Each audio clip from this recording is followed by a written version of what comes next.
কেমন আছো তোমরা সবাই? আশা করছি সবাই খুব ভালো আছো। আমি দীপা, আমার নতুন আরও একটি ঝলমলে ব্লগে তোমাদের সকলকে জানাই অনেক স্বাগত, অনেক ভালোবাসা।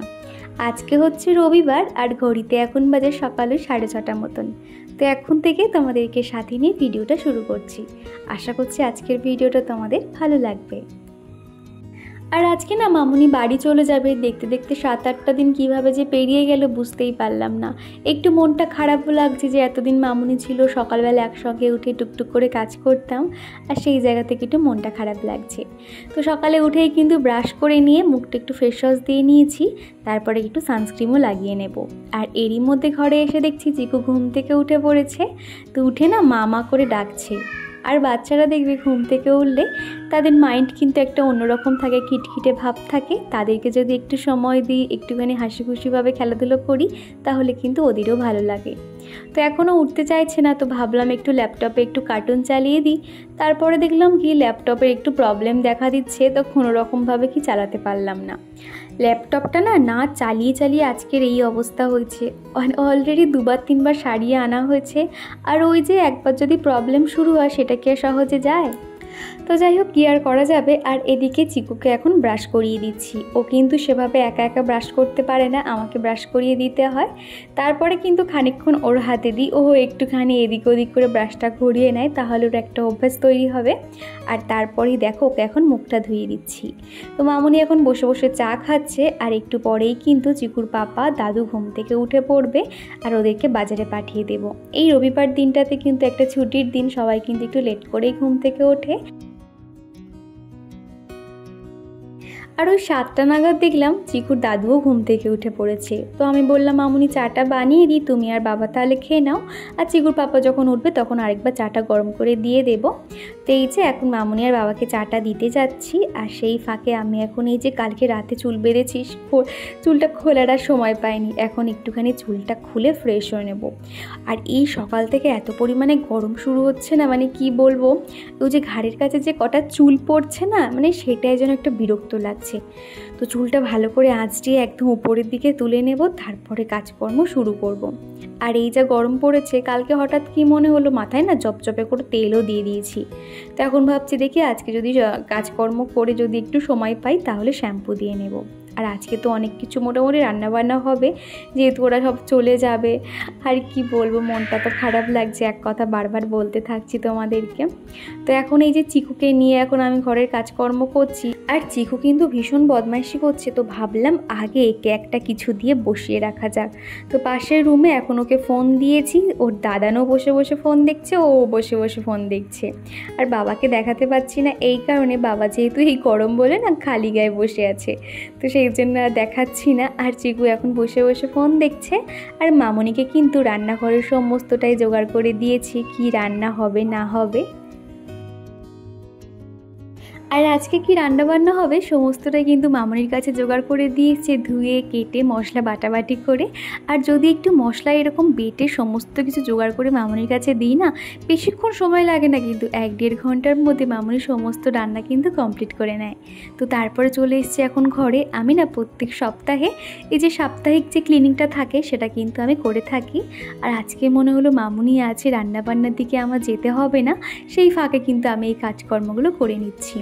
প্রত্যেক সপ্তাহে যদি একটা দিন সময় বার করে আমরা এইভাবে ঘরের প্রত্যেকটা জায়গা এরকম পরিষ্কার করে নিতে পারি, তাহলে কিন্তু মাসেও একবার করে যে পরিষ্কার করতে যাব তখন কিন্তু বেশি খাটনিও হয় না।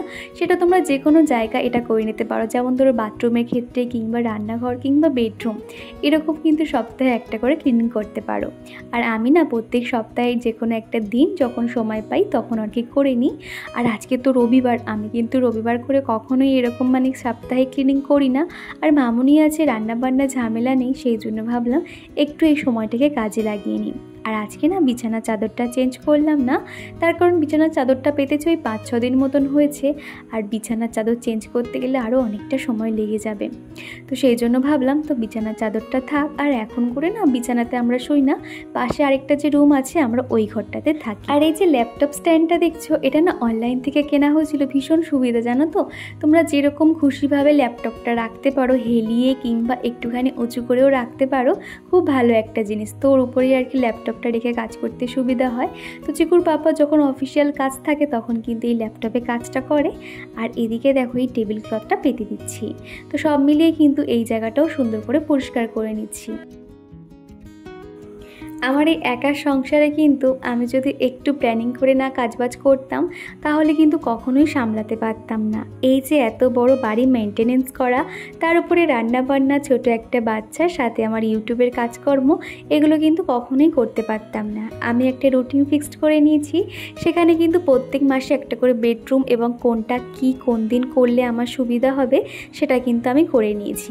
আগের দিন থেকে একটু প্ল্যানিং করে নিই যে কালকে সকালে উঠে আমাকে কোন কোন কাজগুলো করতে হবে। এরকম প্ল্যানিং করে নিই বলে কিন্তু কাজগুলো কিন্তু সকাল থেকে অনেক সহজেই হয়ে যায়। প্রত্যেক দিন যদি আমরা 30 মিনিট সময় দিয়ে ঘরবাড়ি পরিষ্কার রাখতে পারি না, সেক্ষেত্রে কিন্তু অনেকটা ঝামেলাও হয় না এবং কাজগুলো কিন্তু অনেক সহজে হয়ে যায়। ওই যে মাসে একদিন পরিষ্কার করতে গেলে যে কী পরিমাণে ধুলো বার হবে, সেটার থেকে আমার মনে হয় ডেলি একটু যদি আমরা একটা অভ্যেস নিজেদের মধ্যে তৈরি করি যে আমি এই টাইমের মধ্যে আমার শুধুমাত্র বেডরুম বা শুধুমাত্র কিচেনটা আমি এই দিনকে ডিপ ক্লিনিং করব, এরকম একটা যদি টাইম ফিক্সড করে নিই না, সেক্ষেত্রে কিন্তু অতটা ঝামেলা পোহাতে হয় না। আমিও কিন্তু এইভাবেই চলি বলে এই এত বড় বাড়ির সমস্তটাই কিন্তু ম্যানেজ করতে পারি। আর এই যে কার্টেনগুলো দেখছো, এগুলো কিন্তু প্রতিদিন এরকম একটা হ্যান্ড ডাস্টার দিয়ে সুন্দর করে ঝেড়ে নিই, তাহলে কিন্তু অনেকটা ধুলোবালিও জমে থাকলো না আর এটা পরিষ্কার থাকে।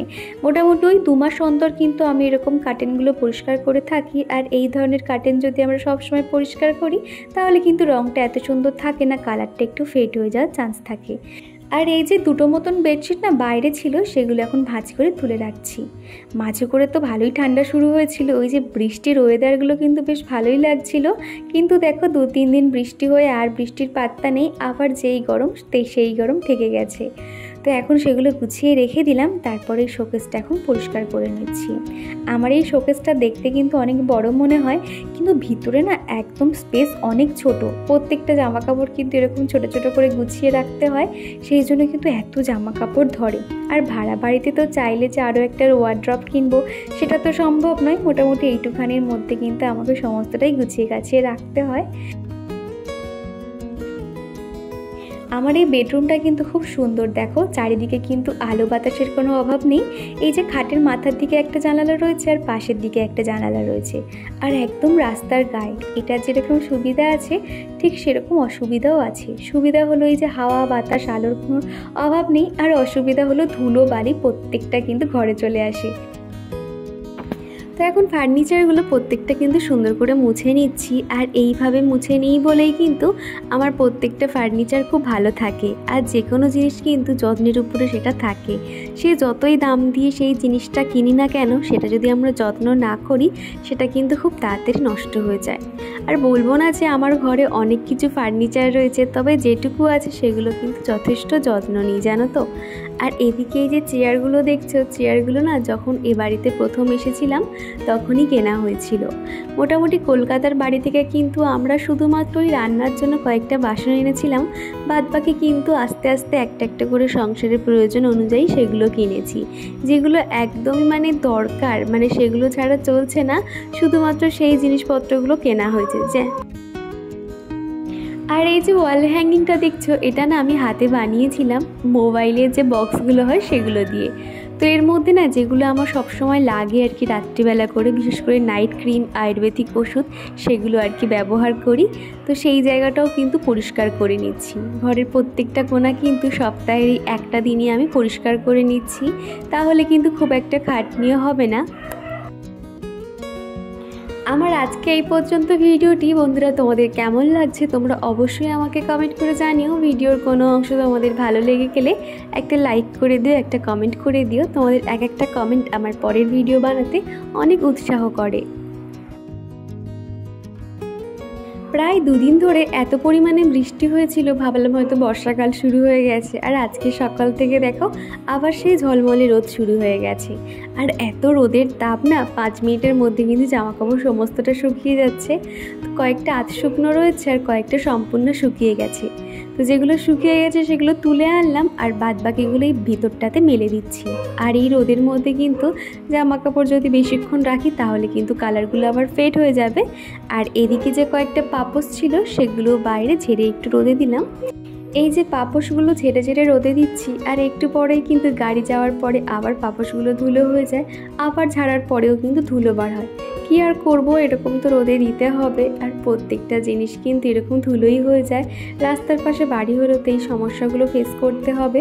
আগে না এই রাস্তা দিয়ে কিন্তু অত গাড়ি ঘোড়া লোকজন যেত না। এই বাড়িটাতে প্রথম যখন এসেছিলাম একদম কিন্তু চারিদিকে বন জঙ্গল মতন ছিল। প্রায় 3 বছর আগের কথা বলছি তোমাদেরকে। কিন্তু সময়ের সাথে সাথে এটা আস্তে আস্তে কিন্তু একটা লোকালিটি হয়েছে, আশপাশে কিন্তু অনেক ঘরবাড়ি হয়েছে। তো যাই হোক, ওদিকের বাইরের কাজটা সেরে চলে এসেছি এখন ঘরে। আর এই যে বেসিনটা দেখছো, এখানে কিন্তু সমস্ত ঠাকুরের থালা বাসন মাজি।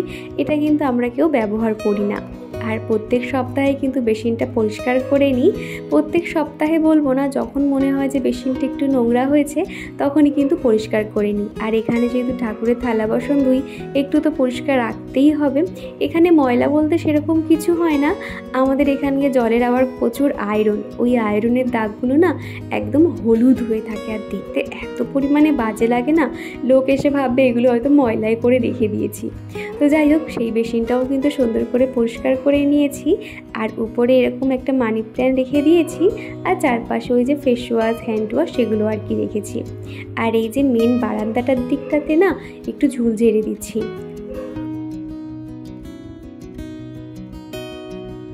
কোথাও না একবার শুনেছিলাম বাড়ির মেন গেট কিংবা রান্নাঘর, বাথরুম, ঠাকুরঘর এই সমস্ত জায়গায় কিন্তু একদমই ঝুল পড়তে দেওয়া উচিত নয়।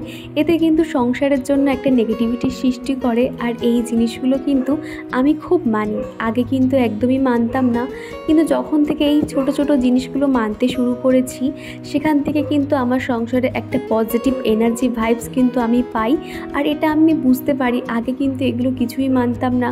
আর এখন কিন্তু সময়ের সাথে সাথে এর উপকারিতাগুলোও কিন্তু আমি নিজে হাতে ফল পেয়েছি, যার জন্য এগুলো কিন্তু আমি মেনে চলি। আর এখন এই তো বেঞ্চের উপরে বেডশিটটা পেতে দিচ্ছি, আর আগেরটা চেঞ্জ করে দিলাম। মোটামুটি 5-6 দিন অন্তর কিন্তু বেডশিটটা চেঞ্জ করতে হয়, যেহেতু বেশিরভাগ সময়টা বেঞ্চের উপরে বসা, খাওয়া দাওয়া, টুকটাক এদিক ওদিক বসা হয়। আর ছোট বাচ্চা থাকলে তো বারবার উঠছে নামছে, একটুতেই কিন্তু ময়লা হয়ে যায়। তো ভাবলাম 5-6 দিন হয়ে গেছে, বেডশিটটা চেঞ্জ করে আরও একটা বেডশিট পেতে দিয়েছি। আর উপরে যে কুশনগুলো থাকে সেগুলোও সুন্দর করে গুছিয়ে দিয়েছি। তো মোটামুটি এদিকের কাজ কমপ্লিট হয়ে গেছে, আর মামুনি রান্নাও প্রায় শেষের পথে। তো এখন আমি ঘরটা ঝাড় দিয়ে মুছে নেব, তারপরেই কিন্তু ফ্রেশ হতে পারলেই বাঁচি। এত পরিমাণে গরম লাগছে না, কি বলবো। আর এই গরমের মধ্যে ডাস্টিং ক্লিনিংয়ের কাজ করতে যে কী পরিমাণে গরম লাগে কি বলবো। আর তাও কিন্তু ঘর মোছার সময় একটু পাখা চালাতে পারি, কিন্তু এই ডাস্টিংয়ের সময় তো একদমই চালানো যায় না, তখন বেশ গরম লাগে। কিন্তু কি আর করবো, এই কাজগুলো তো করতেই হবে।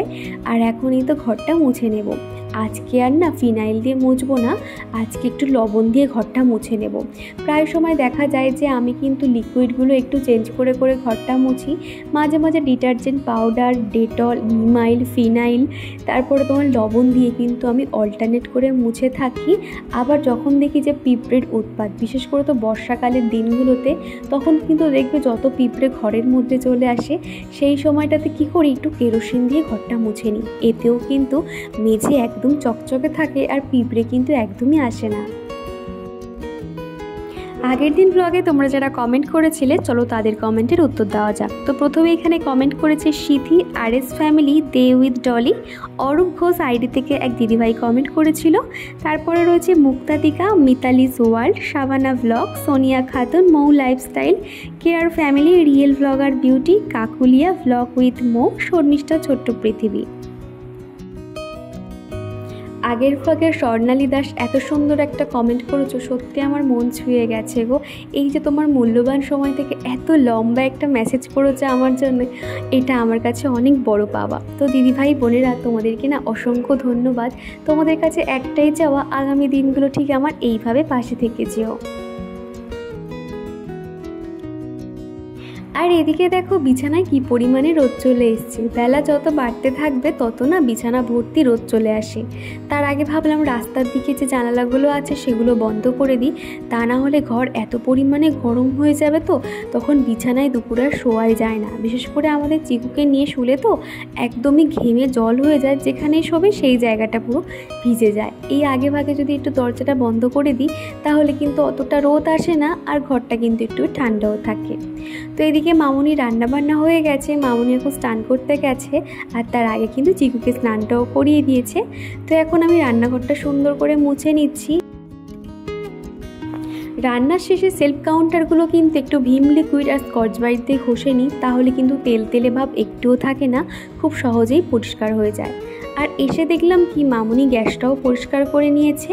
তারপরে আমি হালকা পাতলা মুছে নিয়েছি, আর কয়েকটা বাসন ছিল সেগুলোও মেজে নিয়েছি। আর এখন এই তো রান্নাঘরের কাজ শেষ, আর গ্যাসের উপরটা এইভাবে ঢাকা দিয়ে যাচ্ছি, কোথায় টিকটিক আবার পটি পটি করে দেবে সেই জন্য আর কি। তারপরেই দেখো এই যে ঝাড়ু আর হ্যান্ড ডাস্টারটা যেটা রয়েছে সেটা একটু ডিটারজেন্ট পাউডার দিয়ে পরিষ্কার করে নিচ্ছি। এই কাজটা তো সবসময় করতে পারি না, সপ্তাহের একটা দিন এইভাবে পরিষ্কার করে নিই সমস্ত কিছু, ঘর মোছার যে স্ট্যান্ড, ঝাড়ু, হ্যান্ড ডাস্টার সমস্ত কিছু। একটু ডিটারজেন্ট পাউডার, আর এটা কিন্তু গরম জল নিয়েছি। আর এখন তো গরম জল করতেই হয় না, বেলার দিক থেকে ট্যাঙ্কের জল এত পরিমাণে গরম হয়, আর এই জল দিয়েই কিন্তু আমি একটু কাজ করে নিই। মাঝে মাঝে বেডশিট না এই গরম জলেও কিন্তু ভিজিয়ে দিই, তাতে আর কিন্তু গ্যাস পোড়াতে হয় না। মধ্যবিত্ত ফ্যামিলিতে যদি একটুখানি এরও সাশ্রয় করা যায় তাহলে খারাপ কি বলো। তো যাই হোক, এদিকে কিন্তু প্রত্যেকটা ঝাড়ু ভালো করে পরিষ্কার করে নিয়েছি, নিয়ে এখনই রোদে মেলে দিচ্ছি। তো তারপর এই জায়গাটা জল পড়েছে, এরকম ওয়াইপারটা দিয়ে জলটাকে সরিয়ে দিচ্ছি। তারপরে এই তো স্নান করে নিয়েছি, এত পরিমাণে স্বস্তি লাগছে না কি বলবো। ওই যে সকাল থেকে একটার পর একটা কাজ করে তারপরে যে স্নান করে যখন দেখছি ঘরের প্রত্যেকটা জায়গায় টিপটপ গোছানো, কি যে মনের মধ্যে একটা আনন্দ কাজ করে কি বলবো আর তোমাদের। তো এদিকে কিন্তু খাবার বাড়বো, তো একটু তোমাদের দেখিয়ে দিই কী কী রান্না হয়েছে। পোস্ত দিয়ে চিংড়ি ভাপা হয়েছে, আর হয়েছে চিকুর জন্য কাঁচকলা আলু দিয়ে মাছের ঝোল, শাক ভাজা, আমের চাটনি আর চিকেন। রবিবার হলে এরকম 3-4 রকমের পদের রান্না না হলে কিন্তু রবিবার বলে মনে হয় না, আর বিশেষ করে মামনির হাতের রান্না অসাধারণ এক কথায়। তো চলো এবার খাওয়া দাওয়াটা সেরে নিই, তারপর তোমাদের সঙ্গে দেখা করছি। আর এই যে খাওয়া দাওয়া কমপ্লিট। তো বন্ধুরা আজকের ভিডিওটা এখানেই শেষ করছি। ভিডিওটা কেমন লাগলো অবশ্যই কমেন্ট করে জানিও। ভিডিওটা ভালো লাগলে একটা লাইক করে দিও। আবারও দেখা হবে। তো চলো টাটা।